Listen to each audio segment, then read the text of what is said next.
Welcome back, MTN Giants podcast. They do it again. They somehow win an ugly game, 10-7. It was the lowest over/under of the entire NFL season, and it lived up to it. 17 total points, and it was a tough watch. It really was a tough watch. If I wasn't a Giants fan, there's no way in hell I'd watch that game. You couldn't pay me to do it. The Giants scored off of 2 turnovers. The Patriots came out of halftime, had one good drive, and that was it.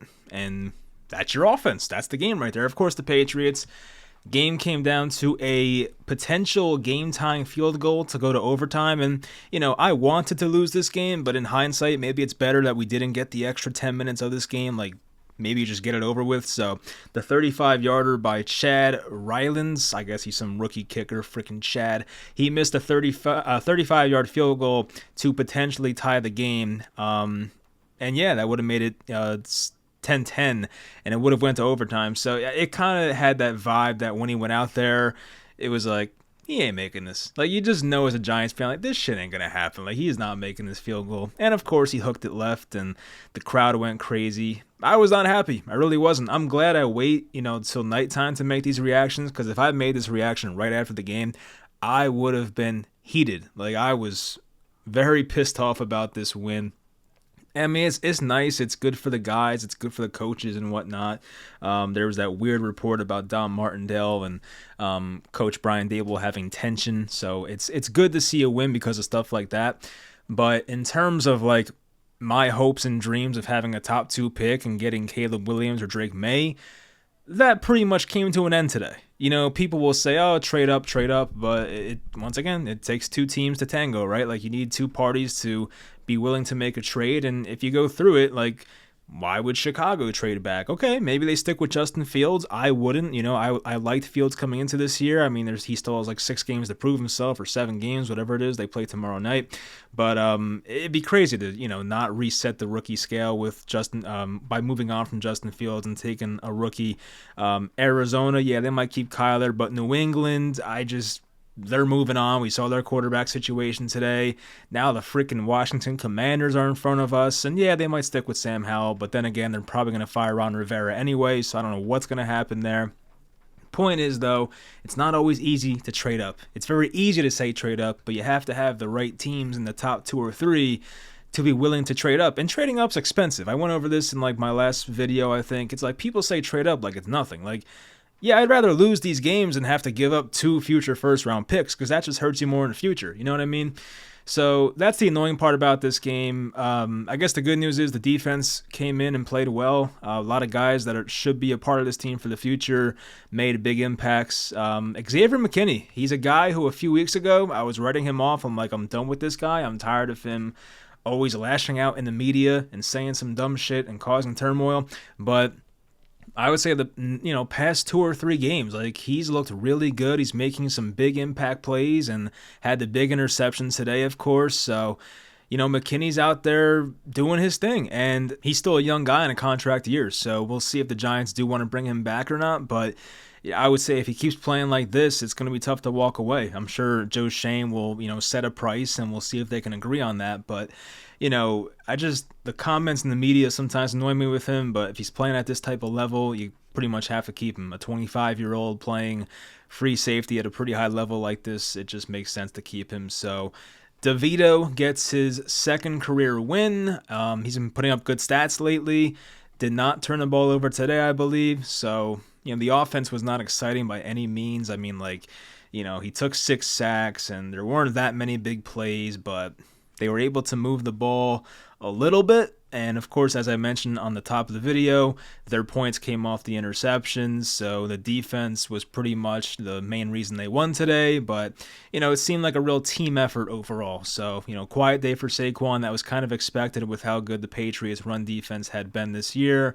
Saquon only had, where is the rushing stuff? So 12 carries for 46 yards, 3.8 a carry, 19 yards was his longest. So, yeah, Tommy DeVito actually lost a fumble. I was wrong about that. I don't remember when that happened, but he lost a fumble.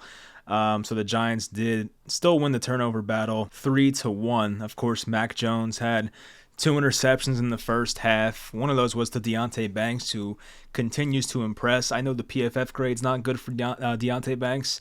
I think he was ranked like 108 out of 113 corners, so that's obviously not good, but I feel like he's had a pretty nice year for a rookie. And the way he was able to drag his feet on the interception, to have like that, have the awareness to know where he's at on the field and be able to drag his feet. Like, some receivers don't make that catch. So it was nice to see our freaking cornerback making a catch like that on the sideline. So Mac Jones is garbage. We know that, right? I mean, this is pretty much like the nail in the coffin for him. I was a little surprised he started this week. You know, I figured they would go in a different direction, but maybe that was the plan all along, to go Mac Jones first half, Bailey Zappi second half. It wasn't like Zappi was a whole lot better.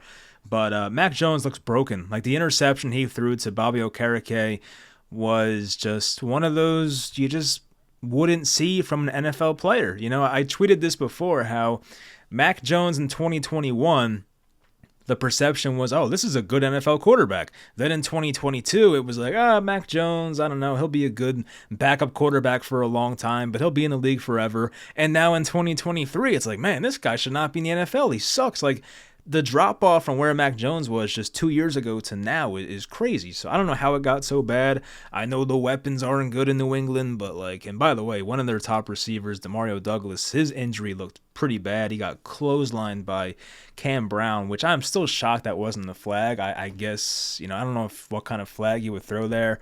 Maybe like unnecessary roughness, but, you know, to see a guy get clotheslined like that, he lost the ball. It went out of bounds, so it didn't matter, but man, for Demario Douglas, and I have him on a bunch of fantasy teams, I was like, shit, like, I don't want to lose Demario Douglas. So, but yeah, just a bad game to watch overall. But yeah, we'll go further into it. Hope you guys enjoyed the video. Leave a like, of course, and let's get into it. There was no Dexter Lawrence today, which obviously that hurts the Giants' run defense a lot.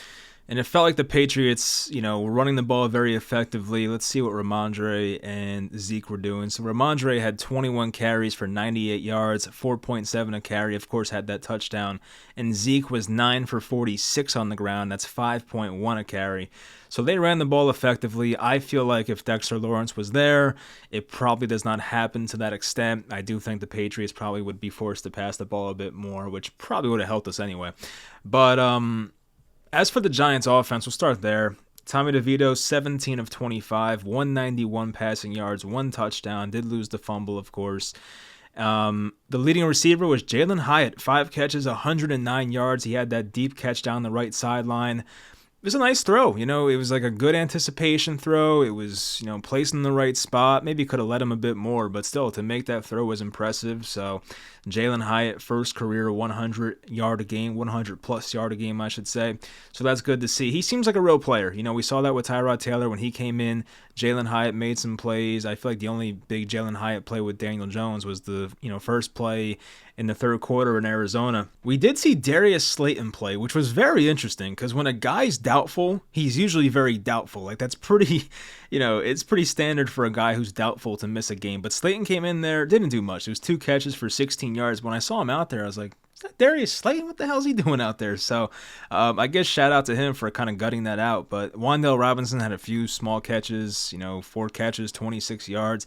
Isaiah Hodgins had the touchdown. I think he caught a curl. One of the Patriots corners missed a tackle, and he was able to beat him to the pylon for a touchdown. That was the first score of the game for the Giants, and I think that opened up the scoring in general to make it 7-0. But yeah, I feel like this game was lost for the Patriots with just bad quarterback play, plain and simple. Luckily for them, they now hold the 3rd overall pick. And I think they had their bye already. I think Arizona hasn't had their bye, so like right now Arizona has the 2nd pick, New England's in 3rd, but hopefully for the Patriots' sake, once Arizona has their bye, it should be the Patriots in 2nd place, or not 2nd place, but the 2nd overall pick and not 3rd. But the Pats are definitely going to be in the market for a new quarterback. Seems pretty evident so far based on reports that Bill Belichick is out of there. Whether he goes to the Commanders or Chargers, that's a wait and see. I don't know why he'd go to the Commanders. I guess it's closer to where he's at now. But if you're Bill Belichick, why wouldn't you want to go to Justin Herbert and warm weather? Like, it seems like a match made in heaven to me. Like, you get a young, great quarterback. The Chargers have a pretty good roster. So to me, it just doesn't make sense. But whatever, we'll see what happens. Saquon Barkley only one catch in this game for 6 yards. So it's kind of weird based on how he was using that last game as a receiver versus the Commanders. He had 2 receiving touchdowns, had that big catch down the sideline, and only got 3 targets in this game and caught one of them for 6 yards. It's kind of crazy how he was kind of like not involved in the passing game at all. The Giants defense, though, this is where the game was won, of course. The Giants defense stepped up big time. I mentioned all the interceptions, whether it was McKinney, whether it was Okereke, who had the first one. Then there was the Deonte Banks one where he kept his feet in, so that was great to see. Once again, I like what I see from Deonte Banks. I think he had a pass breakup as well in this game, so he does look good for the most part. I don't get why the PFF grade's not better than what it is, but maybe that's for like the film junkies. But Okereke had 8 total tackles, had 1 interception, of course, 2 passes defended. McKinney had 2 passes defended, the 1 interception, 10 total tackles, only 4 solo, but still. Kayvon Thibodeau kept showing up in a pretty nice way. Like, he had 2 tackles for loss, had the forced fumble, had 4 solo tackles, 5 total tackles. Like, he was effective in this game. You can tell the pressure was getting there. Jahad Ward had the big sack at the end. Actually had 1.5 sacks today, but a big sack on the final drive, I think that was, for Jahad Ward. Micah McFadden had a big run stop at one point. I forget. I think it was a screen pass, because all the Patriots offense did was throw screen passes. It was like a misdirection screen to the top of the screen. Then they threw into the bottom to, who the hell was it? I forget if it was, I think it was Stevenson. Well, I think it was Stevenson. But, Micah McFadden came up, made a big play. I did see McFadden leave with an injury. It looked like he was holding his arm or his hand or something. I don't know if he even came back or not, but haven't heard anything yet, so hopefully he's fine. Isaiah Simmons was very close to another interception in this game. It could have been a pick six. It was one of those plays where he was trying to hit Devontae Parker over the middle, and it seemed like Simmons was sitting in his zone, and he almost jumped it. I don't even know how he didn't hit the ball. It felt like for sure that Simmons was in position to at least hit that ball away, but he just somehow completely whiffed on it, and Devontae Parker got a first down out of it. But I do think that resulted in a punt anyway on that drive, so it didn't really come back to bite them. I mentioned the Cam Brown hit. No one else is really that great on defense in this game. Dory Jackson had 5 solo tackles. That's great for a corner. One pass defended. 3 solo tackles for Pinnock, had 1 tackle for a loss. But not really much else. As I said, it comes down to the Patriots just not having a quarterback. I feel like if they just had a decent quarterback in this game, they probably win this with, really not much pressure at all. But with that situation going on there, it's very tough to win the ball, or very tough to move the ball. So yeah, once again, I was not happy about winning today. I'm sure some of you agree with me. Some of you don't. I don't even know what the percentages are about who's mad about winning, who's happy, who doesn't care. Like, I don't know. Some people are so pissed that they're like writing their fan letter, like they're writing in their notes section like, I'm leaving the Giants fan base type stuff. Like, they're just completely done with the Giants after today's win. Like, I saw at least 3 Twitter posts about people leaving the Giants as a fan because of this win, which it seems a bit crazy. But listen, I kind of get it. Like, the disappointment, it's there year after year. And I just posted this on Twitter, or X, and the Giants in 4 of the past 6 years have started out the season terrible, whether it's 2-8, 3-8, whatever, just a bad record. Then they rattle off these wins for no reason. And I get it. Players are going to play to win, obviously. Coaches play to win. Coaches coach to win. But, why can't the Giants start off a season well? Why do they always have to start off 1-7, 0-5? Why can't they just start out a season well? They did this last year in 2022. It was a fun year, right? They won a lot of games and, won a playoff game. But, 2017, 2018, 2019, 2020, 2021, and 2023, they all started out terrible, right? You look at 2017, going all the way back to then, started out the year 0-5, had that horrible game against the Chargers where everybody lost, started 0-5 on the year. Go to 2018, they run this whole thing back with Eli, bring in Dave Gettleman, draft Barkley, blah, blah, blah. Start out the year 1-7. Then they rattle off 4 out of 5 victories from weeks 10 to weeks 14. Get themselves to 5-8, lower the draft pick, Here comes Daniel Jones, right? I mean, there was really no shot at Kyler Murray anyway. You had to get the first pick. And I forget how many wins the Cardinals had that year. I think they might have had 3. I think my boy Josh Rosen got them a couple wins. But anyway, 2019, this was the year, of course, Jones' rookie year. They started out the year 2-11. There was that overtime loss against Philly at Philly on a Monday nighter. That's the game Eli played, actually. I think Zach Ertz had the game-winning touchdown, I remember. But then they won 2 straight games after that. It was Eli's last start against Miami in that Week 15 game, and they won the Chase Young Bowl at the Washington Commanders, or football team, whatever the hell they were called at that time. So they win 2 random games in a row at the end of the 2019 season. Then in 2020, what happened in 2020? 2020, they start out the year 1-7, so this is the first year of Joe Judge. Then they rattle off 4 straight victories. That last victory coming at Seattle, that Colt McCoy game. Gallman had a big game. Wayne Gallman, defense played out of its mind. The Giants got the 5-7, but ended the year at 6-10. Of course, that was the same year where the Eagles tanked that game and the Giants were kept out of the playoffs because the Commanders won that game. 2021, I think 2021 was a season where the Giants executed the tank perfectly. And it wasn't like they were even tanking. They were just bad. They had no other options, really. Daniel Jones, of course, left that game after the Philadelphia win with a neck injury. Missed every game the rest of the year. The Giants lost 6 straight games, got themselves to 4-13. And that was the year they had the picks with Kayvon Thibodeau and Evan Neal. So I forget which pick was which. I forget which one was the Bears pick, which one was the Giants pick. But they ended up with those 2 guys. Last year doesn't matter. And then this year, right? So this year they started out 2-8. I think most of us hit the point where we're done. We want to lose. But I look, people, there's always going to be fans that want to win every week, and I get that. But I feel like a lot of people were just like, I just don't want to win anymore because we want this, we want a franchise quarterback. We want our best shot at the best quarterback. But after a 2-8 start, the Giants have now won 2 in a row, get to 4-8. They win at Washington, win today versus the Patriots. And obviously today's game was big. Today's game, if they were going to pick in the top 2, they had to lose this game. I saw a tweet by Seth Walder for ESPN Analytics here. If the Giants won today, which they did, their percent chance at a top 2 pick dropped to 11%. If the Giants had lost today, which they did not, they would have had a 47% chance at a top 2 pick. So winning versus losing today was drastic for a top 2 pick. And that's what pissed me off because obviously in this draft class, you have 2 guys at the top with Drake May, Caleb Williams. It seems like Jaden Daniels is really growing on people. I have not watched that much of him. I've seen the clips. I've seen the highlights. Dude looks impressive, of course. Kind of gives you that Lamar Jackson vibe. But I don't know.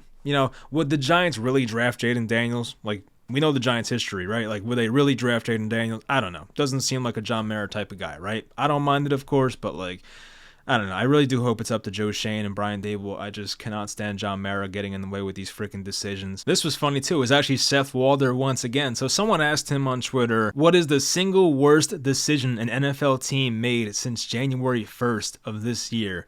So he went on to list a few things here. Worst result was Young over Stroud, which looks horrible right now, of course. Most avoidable was the Daniel Jones extension. So it's funny how he words it that way because most avoidable means you could have avoided it. But I feel like a lot of the perception from the Giants fan base was they had to bring back Daniel Jones. So it's just funny how it's worded that way. Most embarrassing, Jets not trying to get a backup quarterback. Definitely makes sense. Most accidentally devastating, Giants winning the last 2 games. Makes sense. Bad decision, maybe that's working out. Bears keeping Fields instead of drafting a quarterback. So as I said, I don't know about Justin Fields yet. I think a lot of it depends on how the last 6 or 7 games go here. But, if it's me, I'd probably want a rookie quarterback in their spot. I'd probably just take Caleb Williams if I'm the Bears, but that's up to them. And of course, maybe this doesn't matter. Maybe, winning these last 2 games will not affect the Giants in the end. I said this in my last reaction, I think it was my last reaction. Maybe it was the last preview. I don't know. I get mixed up with these videos, of course. But just because a team picks a quarterback first does not mean that quarterback's going to be the best in the class, right? You go back to 2018, Baker Mayfield taken as the first quarterback. Josh Allen, I believe, was the QB3 QB3 in that class. Josh Allen probably ends up being the best. Maybe even the QB5 in that class, which was Lamar Jackson, ended up being the best. I do prefer Josh Allen over Lamar Jackson, but that's an argument worth having. But you get the point. Like sometimes just because you're not picking first or second doesn't mean there's nobody left. But it does make Joe Shane's life more difficult. It does make it, possible that you have to trade up for the guy you want, right? Like let's say Joe Shane has an obsession with Caleb Williams and really wants him. There's a chance if, the Bears were to keep Justin Fields and Carolina keeps losing and the Bears get the first pick, that the Giants may have to trade like 3 first-round picks to get Caleb Williams or something, right? If that pick's up for sale, which it might not even be. So that's why winning these games kind of pisses me off in a way. I get it. Once again, you don't have to remind me. I understand players play to win. I'm happy for those guys. I'm happy for the coaches and their families and whatnot. I'm just talking about me. Selfishly, me as a fan who cares about the future of this team. The wins piss me off, right? And they do this every freaking year. We just ran through it from 2017 to 2018 to 2019 to 2021. Like they always do this, right? They always like start out the year bad, then they'll win some games and try to reel people back in and be like, all right, let's run it back. And usually it goes poorly.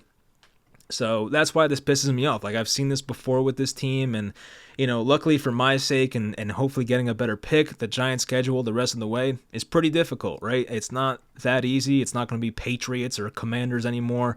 You get Green Bay, you get at New Orleans. New Orleans lost a bad game today, by the way. That's pretty embarrassing. Like that game was for first place in the South, and they lost to freaking Desmond Ridder, who threw a terrible interception in that game too in the fourth quarter. Anyway, so Green Bay, at New Orleans, at the Eagles. I feel like that's 3 straight losses right there. I mean, it just seems like the most likely outcome. Then you're home versus the Rams, who beat the crap out of the Cardinals today. But the Rams are such a week-to-week team. The injuries always change there. Is Stafford playing? Is freaking Carson Wentz playing? Is Cooper Kupp playing? Is Puka Nacua playing? That's a wait and see. Then the last game of the year is a home game versus the Eagles, which for some reason says 12 a.m. game. That makes no sense. Because isn't noon 12 p.m.? Am I right about this? Do I have to go back to kindergarten? I don't know. But anyway, maybe it's 12 a.m., 12 p.m. I don't know. But anyway, so yeah, tough schedule from here on out. I would say the easiest game remaining might be that Rams game on the in Week 17, a 1 o'clock game at home. That's probably the easiest one, but then again, the Rams are a team that always gets respected by Vegas in game lines and stuff like that. Like they're, coached by Sean McVay. Obviously, they have Stafford playing for now, so there's a chance the Giants finish out this year at 4-13. It's definitely possible.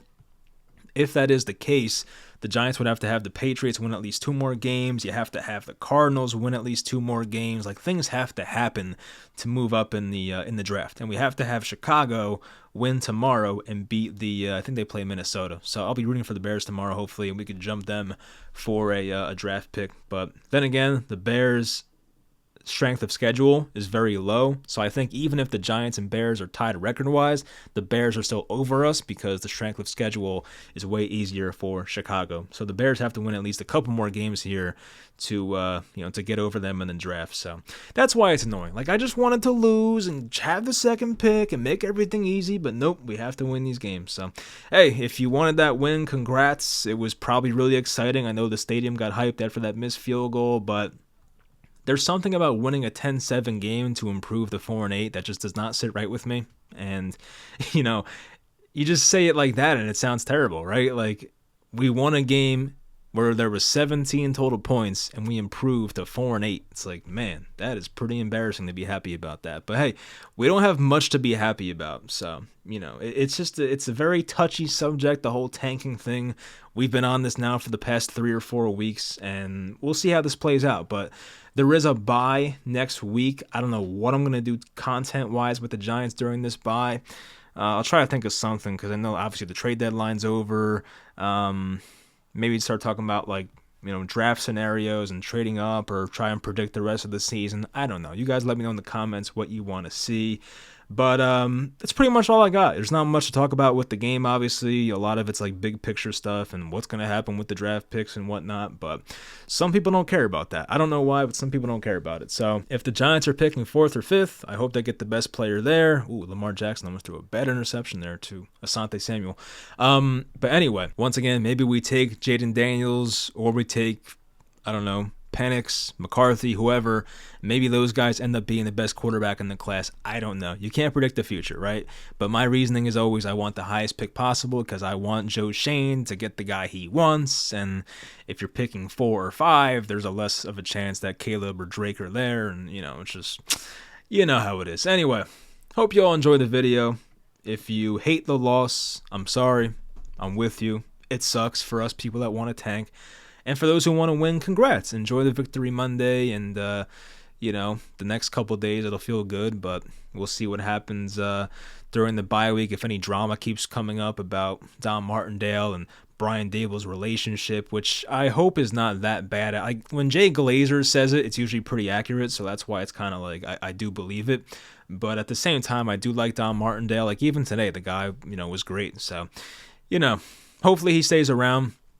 If not, as I said before, Leslie Frazier's waiting out there for an opportunity probably. So there's always him. If Kafka's a scapegoat as well, there's always Ken Dorsey. So there's always guys from Buffalo that they could reach out to. So we'll see what happens there. But anyway, hope you all enjoyed the video, and I'll talk to you guys next time.